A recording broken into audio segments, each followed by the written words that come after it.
पूरी करनी होती है। अब आप बैंक में जाएं, करें या न करें, पहले सब आपको करना होता है। अब मैंने थोड़ा आपका भार कम करने का बीड़ा उठाया है, तो मैंने बैंक वालों से कहा कि लोग आए, केवाईसी करें, अच्छी बात है। हमें नागरिकों को हमेशा जागृत रखना चाहिए, लेकिन हम क्या एक अभियान चला सकते हैं? मैं आज रिजर्व बैंक का, हमारे देश की सभी बैंकों का, बैंक के सभी कर्ता धर्ताओं का हृदय से अभिनंदन करना चाहता हूं। आज उन्होंने एक ऐसा काम उठाया है जो हमें गर्व से भर देता है। बैंक के लोग इस 10 करोड़ लोगों को, अरे 10 साल के बाद ये 55 करोड़ लोग अपना फिर से रिव्यू करें, इसलिए केवाईसी जो करना है, इस काम को पूरा करने के लिए 1 जुलाई से देश भर में बहुत बड़ा अभियान चल रहा है। हमारे बैंक स्वयं हर ग्राम पंचायत तक पहुंच रहे हैं, वहां पर जाकर के मेला लगाते हैं। अब तक ऐसी करीब 1 लाख ग्राम पंचायत में बैंक अपने कैंप, अपना मेला लगा चुके हैं। लाखों लोगों ने दोबारा अपना केवाईसी भी करा लिया है और ये अभियान आगे भी चलने वाला है। मैं ऐसे हर साथी जिसका जनधन खाता है उससे आग्रह करूंगा कि वो फिर से अपना केवाईसी जरूर करा ले। साथियों, ग्राम पंचायतों में बैंक जो स्पेशल कैंप लगा रहे हैं, अभी भी लाखों पंचायतों का काम जारी है। मैं समझता हूं कि इन कैंप का फायदा उठाना चाहिए और उसके कई फायदे हैं।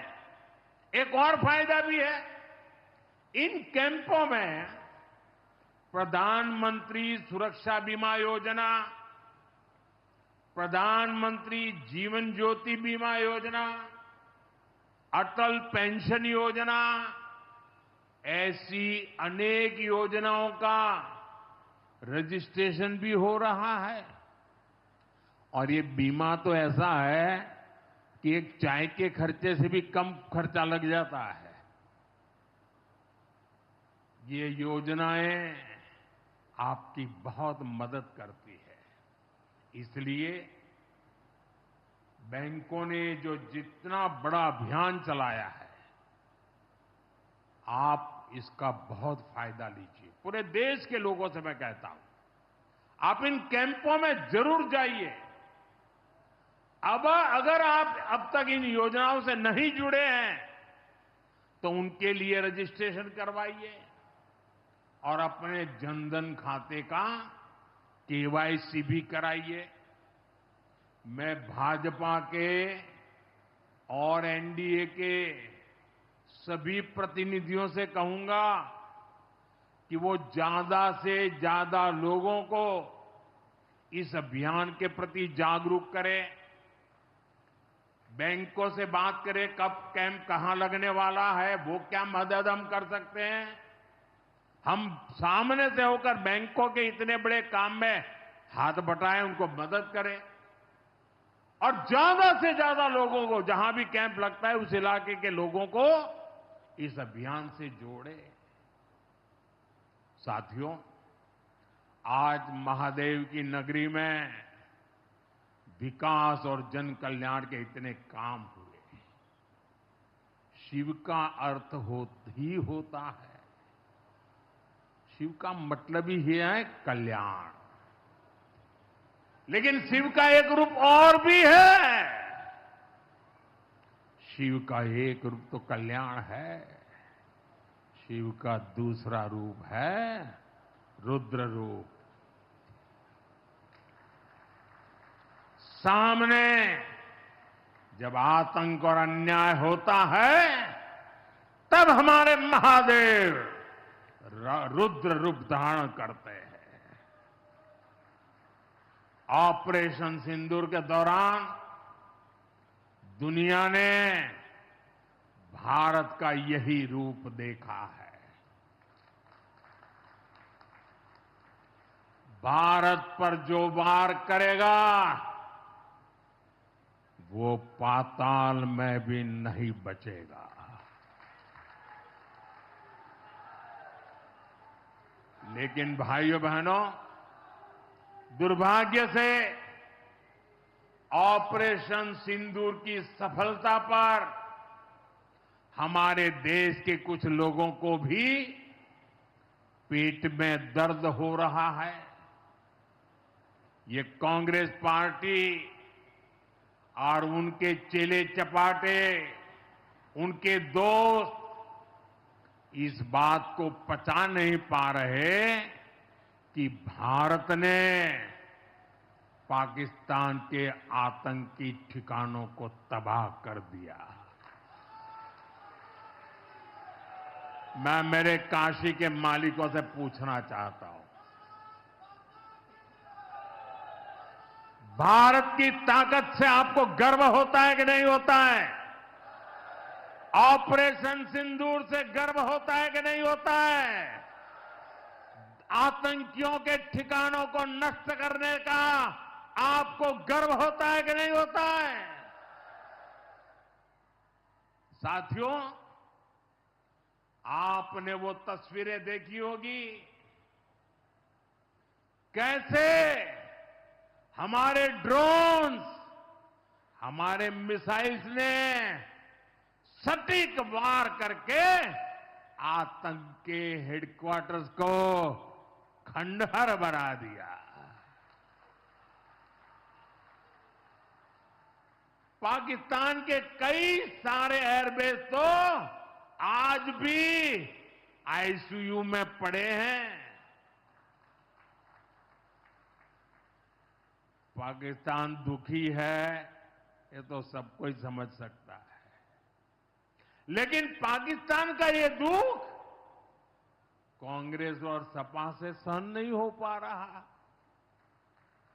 उधर आतंक का आकार होता है, इधर कांग्रेस सपा वाले आतंकियों की हालत को देखकर रोते हैं। साथियों, कांग्रेस हमारी सेनाओं के पराक्रम का लगातार अपमान कर रही है। कांग्रेस ने ऑपरेशन सिंदूर को तमाशा कहा है। आप मुझे बताइए,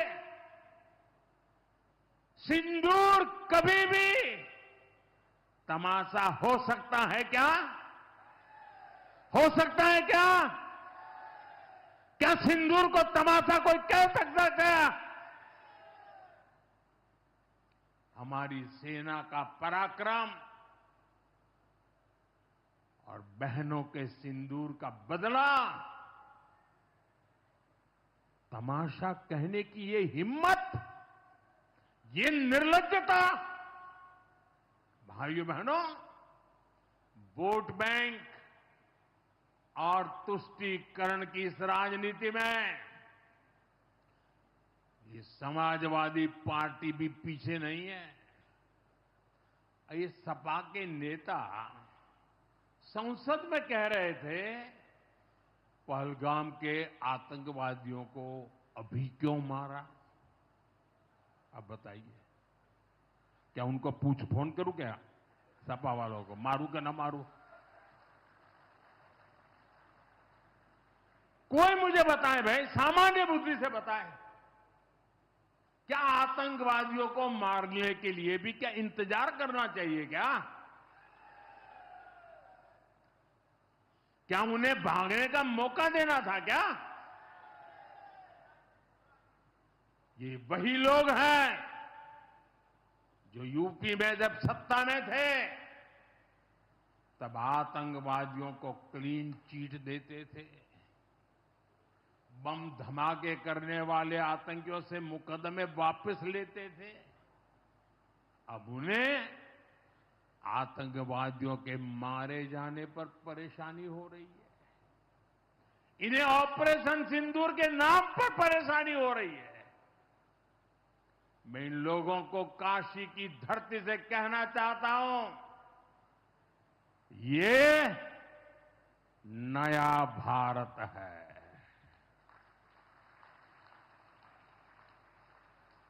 ये नया भारत भोलेनाथ को भी पूजता है और देश के दुश्मनों के सामने काल भैरव भी बन जाता है।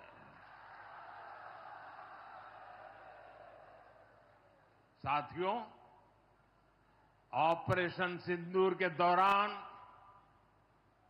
भारत के स्वदेशी हथियारों की ताकत पूरी दुनिया ने देखी है। हमारे एयर डिफेंस सिस्टम, हमारी स्वदेशी मिसाइलें, स्वदेशी ड्रोन्स, इन्होंने आत्मनिर्भर भारत की ताकत को साबित किया है। खासकर हमारी ब्रह्मोस मिसाइलें, इनकी दहशत भारत के हर दुश्मन के भीतर भर गई है। पाकिस्तान में कहीं यूं ही ब्रह्मोस आवाज आ जाए ना तो नींद नहीं आती। मेरे प्यारे भाई बहनों, मैं यूपी का सांसद हूं। यूपी के सांसद के नाते मुझे खुशी है कि वो ब्रह्मोस मिसाइलें हमारे यूपी में भी बनेगी।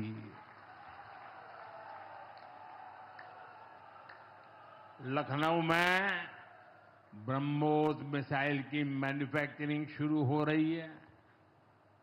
यूपी डिफेंस कॉरिडोर में भी कई बड़ी डिफेंस कंपनियां अपने प्लांट लगा रही है। आने वाले समय में यूपी में बने हथियार, हिंदुस्तान के हर भाग में बने हथियार भारतीय सेनाओं की ताकत बनेंगे। मुझे साथियों बताइए, जब ये आत्मनिर्भर सैन्य शक्ति की बात सुनते हैं, आपको गर्व होता है कि नहीं होता है? जरा पूरी ताकत से हाथ ऊपर करके बताइए, आपको गर्व होता है कि नहीं होता है? गर्व होता है कि नहीं होता है? बोले हर हर महादेव। अगर पाकिस्तान ने फिर कोई पाप किया तो यूपी में बनी मिसाइलें आतंकियों को तबाह कर देगी। साथियों, आज यूपी इतनी तेज गति से औद्योगिक विकास कर रहा है। देश और दुनिया की बड़ी बड़ी कंपनियां यहां निवेश कर रही हैं। इसके पीछे भाजपा सरकार की विकासपरक नीतियों की बड़ी भूमिका है। सपा के समय में यूपी में अपराधी बेखौफ थे और निवेशक यहां आने से भी डरते थे, लेकिन भाजपा की सरकार में अपराधी में खौफ है और निवेशक यूपी के भविष्य में भरोसा देख रहे हैं। मैं विकास की इस रफ्तार के लिए यूपी सरकार को बधाई देता हूं। साथियों, मुझे संतोष है कि काशी में विकास का महायज्ञ लगातार जारी है। आज शुरू हुए रेल ओवरब्रिज, जल जीवन मिशन से जुड़े प्रोजेक्ट, काशी के स्कूलों का नवनिर्माण कार्य, होम्योपैथिक कॉलेज का निर्माण, मुंशी प्रेमचंद की विरासत को सहेजना, ये सारे काम भव्य काशी, दिव्य काशी, समृद्ध काशी और मेरी काशी के निर्माण को गति देंगे। यहां सेवापुरी में आना भी सौभाग्य से ही होता है। ये मां कालका देवी की ड्योढ़ी है। मैं यहां से मां कालका के चरणों में वंदन करता हूं। मुझे खुशी है कि मां कालका धाम का हमारी सरकार ने सुंदरीकरण कर उसे और भव्य बना दिया है। मंदिर तक आना जाना भी आसान हो गया है। सेवापुरी का इतिहास क्रांति का इतिहास रहा है। स्वतंत्रता संग्राम में यहां के अनेकों लोगों ने भागीदारी की थी। यही वो सेवापुरी है जहां महात्मा गांधी की कल्पना साकार हुई। यहां घर घर महिला पुरुष के हाथों में चरखा हुआ करता था। और सहयोग देखिए, अब चांदपुर से भदोई रोड जैसे प्रोजेक्ट से काशी के बुनकरों के साथ भदोही के बुनकर भी जुड़ रहे हैं। इसका लाभ बनारसी सिल्क के बुनकरों को भी होगा और भदोही के कारीगरों को भी होगा। साथियों, काशी बौद्धिक जनों की नगरी है। आज जब हम आर्थिक प्रगति की बात कर रहे हैं तो मैं आपका ध्यान वैश्विक हालातों पर भी ले जाना चाहता हूं। आज दुनिया की अर्थव्यवस्था कई आशंकाओं से गुजर रही है। अस्थिरता का माहौल है। ऐसे में दुनिया के देश अपने अपने हितों पर फोकस कर रहे हैं। अपने अपने देश के हितों पर ध्यान केंद्रित कर रहे हैं। भारत भी दुनिया की तीसरी सबसे बड़ी अर्थव्यवस्था बनने जा रहा है। इसलिए भारत को भी अपने आर्थिक हितों को लेकर सजग रहना ही है। हमारे किसान, हमारे लघु उद्योग, हमारे नौजवानों के रोजगार, इनका हित हमारे लिए सर्वोपरि है। सरकार इस दिशा में हर प्रयास कर रही है, लेकिन देश के नागरिक के रूप में भी हमारे कुछ दायित्व है। और ये बात सिर्फ मोदी नहीं, हिंदुस्तान के हर व्यक्ति ने दिन में हर पल बोलते रहना चाहिए, दूसरे को कहते रहना चाहिए। जो देश का भला चाहते हैं, जो देश को तीसरे नंबर की इकोनॉमी बनाना चाहते हैं, ऐसा कोई भी राजनीतिक दल हो, कोई भी राजनेता हो, उसने अपने संकोच को छोड़ करके देश हित में हर पल, हर बार, हर जगह देशवासियों के अंदर एक भाव जगाना होगा, और वो है हम स्वदेशी का संकल्प लें। अब हम कौन सी चीजों को खरीदेंगे, कौन से तराजू से तोलेंगे? मेरे भाइयों बहनों, मेरे देशवासियों, अब हम कुछ भी खरीदें तो एक ही तराजू होना चाहिए। हम उन चीजों को खरीदेंगे जिसे बनाने में किसी न किसी भारतीय का पसीना बहा है। और जो चीज भारत के लोगों द्वारा बनी है, भारत के लोगों के कौशल्य से बनी है, भारत के लोगों के पसीने से बनी है, हमारे लिए वह स्वदेशी है। हमें vocal for local, vocal for local मंत्र को अपनाना होगा। हम संकल्प लें कि हम मेक इन इंडिया प्रोडक्ट्स को ही बढ़ावा देंगे।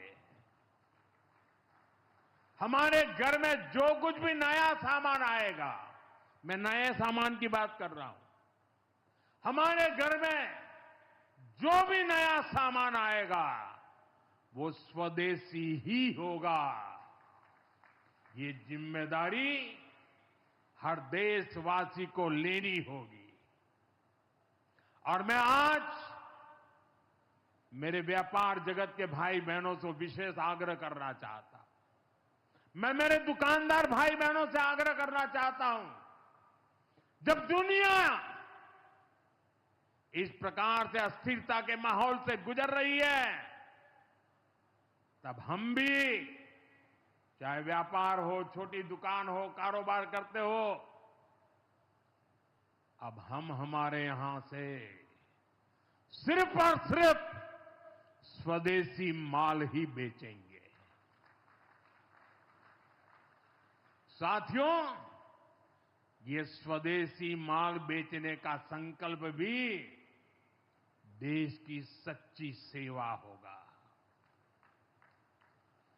आने वाले महीने त्योहारों के महीने हैं, दिवाली आएगी, बाद में शादियों के समय आएगा। हर पल अब स्वदेशी ही खरीदेंगे। मैंने जब देशवासियों को कहा था मेड इन इंडिया, अब विदेशों में जाकर के शादियां कर करके देश का धन मत लुटाओ। और मुझे खुशी है, कई नौजवान मुझे चिट्ठी लिखते थे कि हमारा परिवार तो विदेश में शादी करना तय किया था, लेकिन आपकी बात सुन करके अब हमने वहां का सारा कैंसिल कर दिया, थोड़ा खर्चा भी हो गया, लेकिन अब हम भारत में ही शादी करेंगे। हमारे यहां भी बहुत अच्छे स्थान है जहां शादी ब्याह हो सकता है। हर बात में स्वदेशी का भाव आने वाले दिनों में हमारा भविष्य तय करने वाला है दोस्तों। और ये महात्मा गांधी को भी बड़ी श्रद्धांजलि होगी। साथियों, सबके प्रयास से ही विकसित भारत का सपना पूरा होगा। एक बार फिर आपको आज के विकास कार्यों की बहुत बहुत बधाई देता हूं। और भविष्य में वोकल फॉर लोकल, खरीदेंगे तो स्वदेशी खरीदेंगे, घर सजाएंगे तो स्वदेशी से सजाएंगे, जिंदगी बढ़ाएंगे तो स्वदेशी से बढ़ाएंगे। इस मंत्र को लेकर के चल पड़े। बहुत बहुत धन्यवाद। मेरे साथ बोले हर हर महादेव।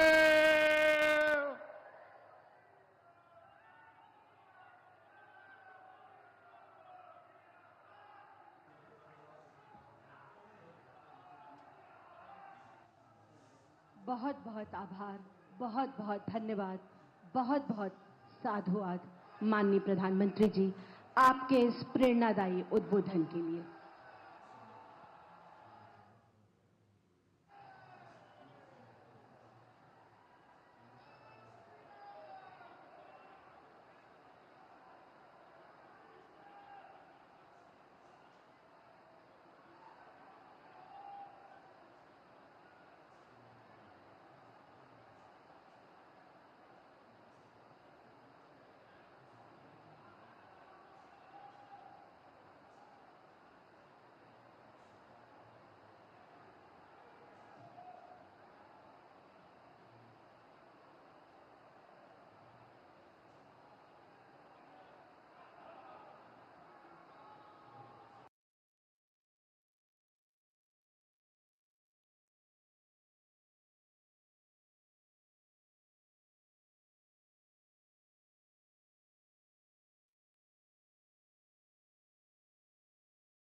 बीच